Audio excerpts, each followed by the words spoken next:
At just 14, she was hailed as the new Brooke Shields, a prodigy, an instant sensation. Her path to Hollywood royalty was set in stone. But the truth was far darker than anyone imagined. For Diane Lane, the fairy tale began with a choice no child should ever have to make. What happened next shocked the entire industry. Born in 1965, the daughter of an acting coach and a former Playboy model, Hollywood was in her DNA. Her childhood was not one of school dances and sleepovers. By age 6, she was on stage, molded by her father, Burt Lane. The pressure was constant, the scrutiny unforgiving.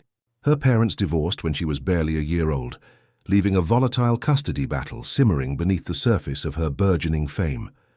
That instability, that fierce control, would define her first great crisis. In 1979, a little romance launched her. She was nominated for a Young Artist Award. The critics adored her. A year later, she was living with her father in New York, a demanding manager shaping her career trajectory. Then came Francis Ford Coppola. He cast her in 2 back-to-back masterpieces, The Outsiders and Rumblefish in 1983. Diane was 17, suddenly a face of the Brat Pack. The world was hers, but behind the glamour, the tension with her parents was tearing her apart. At 18, she made a monumental, terrifying decision. She broke away. She emancipated herself from her controlling father. She left New York, moving to Los Angeles. Was she finally free, or was she plunging headfirst into the very instability she was trying to escape? She wanted independence, but what she found was chaos. The truth was she was adrift.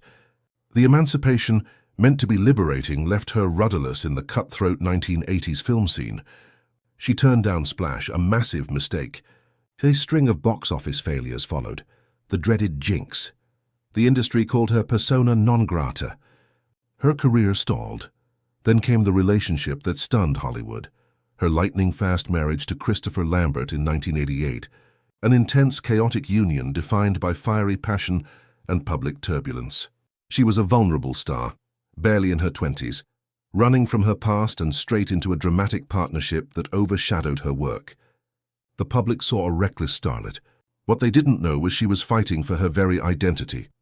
The marriage ended in 1994, but the emotional upheaval forced a reckoning. Diane stepped back. She took the role that quietly reignited her, the TV miniseries Lonesome Dove. It wasn't the box office, it was the craft. She found her footing. The turbulent 80s and 90s were a crucible. They stripped away the child star facade and forged the nuanced, devastating actress we know today. Her Oscar-nominated performance in 2002's Unfaithful was the definitive answer.